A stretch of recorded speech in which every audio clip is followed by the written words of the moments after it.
Hi everybody, it's Miss Broad again. So we're now on page 4 in our packet and you are watching video number 15. We're gonna do more solving and this time we're gonna add in some graphing inequalities. So if I read the directions for number 1, it says it says find the solution set of the inequality and graph it on the number line. So I'd like you at the top of your paper to just write down a little answer key. Whenever you have the less than or the greater than symbol, you're going to have an open circle. And whenever you have the less than or equal to or the greater than or equal to, you're going to have a closed circle. So everything that we're writing down on our paper, you should be writing down on your paper, so that if we go and check this for a grade, it would be an easy 100. So in number 1, I'm going to solve for A first. So my first step would be to add the 3 to each side of my line or my inequality symbol. So now I have 6A is greater than 21 plus 3 would give me 24. I want A by itself. Right now the 6 and the A are being multiplied. I'm going to do the opposite, which is to divide. So now I have A is greater than 4. So it said to find the solution set of the inequality. So this is my solution set. A is greater than 4. And now I need to graph it on the number line. So if we take a look at our cheat sheet up here, when I have the greater than symbol, I'm going to use an open circle. So what that means is I go to 4 on my number line, I draw an open circle, and I'm going to shade all the numbers that would make this true.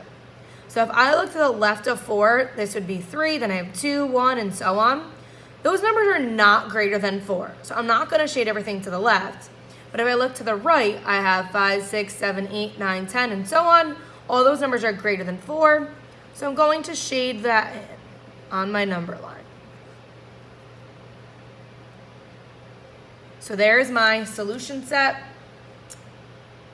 on the graph and as an inequality. Number 2 says, what values of m will make the inequality true? Show the solution on the number line. So we have to solve this for m first. So I want everything without an m on the same side of my line or my inequality symbol. So I'm going to add 7 to each side of my line. 5 plus 7 will give me 12. So 12 is greater than 4m. I want m by itself. So I'm going to divide each side by 4. I'm going to carry everything down. So 12 divided by 4, my answer is going to go on the left of the line. So 3 is greater than m. Now this can get tricky to graph because it's written the opposite way of what we're usually seeing it. So I'm just going to flip it. So I'm going to flip my m and my 3 on opposite sides, which means I also have to flip my inequality symbol. So it was the greater than, it's now going to become less than. So now I have m is less than 3. So remember, we make an L with our hand so I can remember this is my less than symbol. So I'm going to 3 on my number line. I'm doing an open circle because it doesn't have the line underneath it. And all my numbers that are less than 3 are going to be everything to the left. So you don't have to color the whole line or fill the whole line in. As long as you put an arrow to show on that it's going on forever, that will be enough. All right, number 3, solve and graph to show solutions.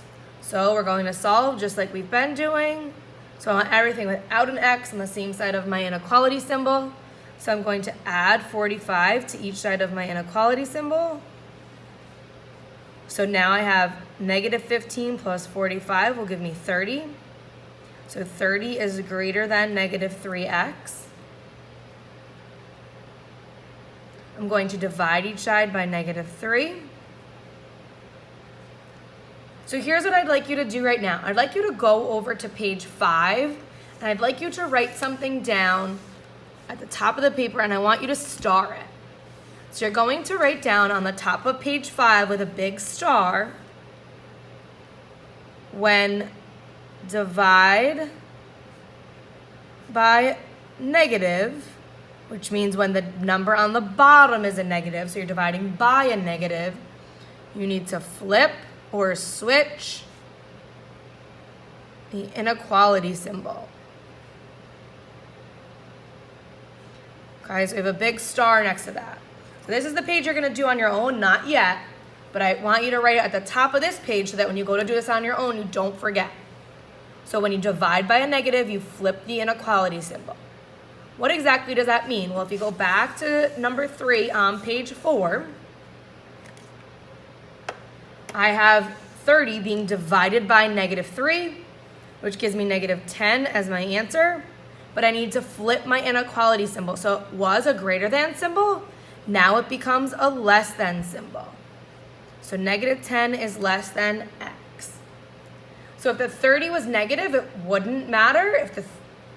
It's only if the bottom number is negative that you're dividing by. So again, just like we did in number 2, I want to switch this around so that it's easier to read. So I want my variable on the left of the inequality symbol. So I'm going to flip the x and the -10. So if I flip those, I also need to flip my inequality symbol. So it was less than, now it becomes x is greater than. So you know there's a lot of flipping in this one, which might be confusing.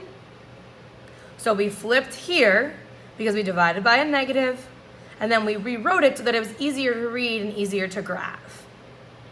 So if I go to -10 on my graph, on my number line, and I'm looking to shade all the numbers that are greater than -10, so all the numbers that are greater than -10 are going to be going to the right, because as my numbers get smaller in negatives, they actually have a larger value, and all my positive numbers are greater than my negative numbers. So we solved and we graphed to show the solutions. Number 4 says to solve the inequality and graph the solution set. Determine and state the largest possible value for x in the solution set. So we're going to solve for x again. So I want everything without an x on the same side of my line. So I'm going to add 10 to each side.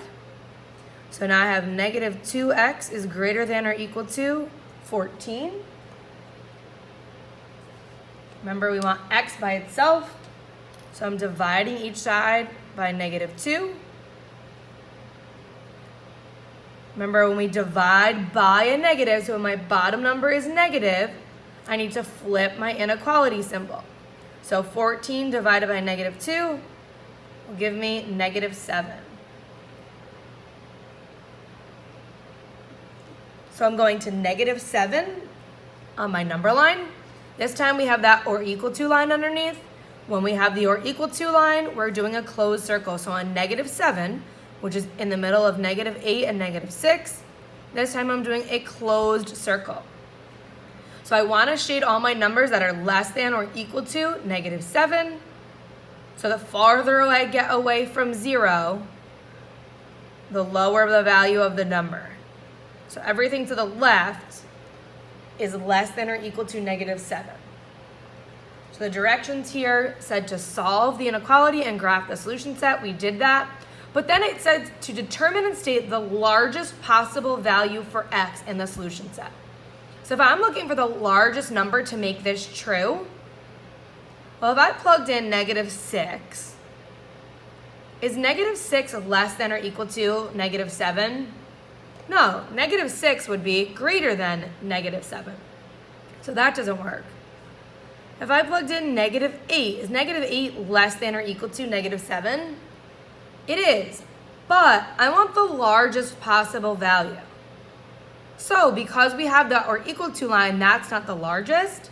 The largest would be -7 because we have that or equal to line underneath the inequality symbol.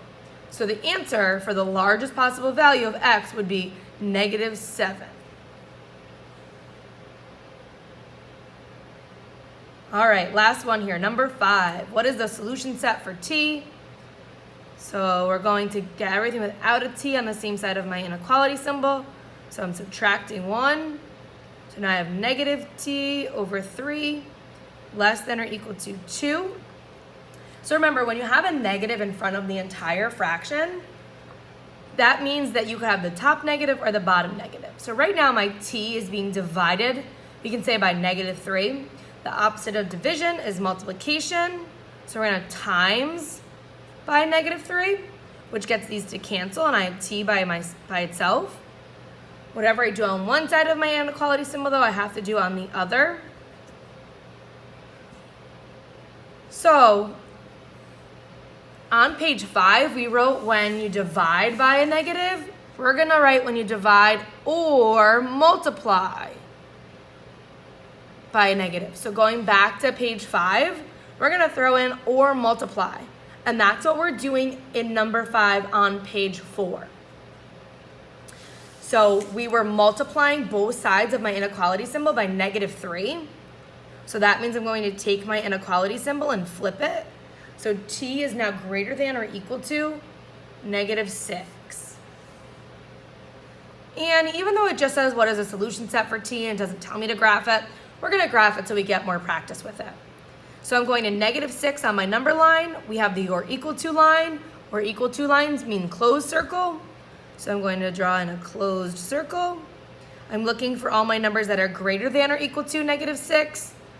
The closer I get to 0 on my positive numbers, those are greater than negative numbers.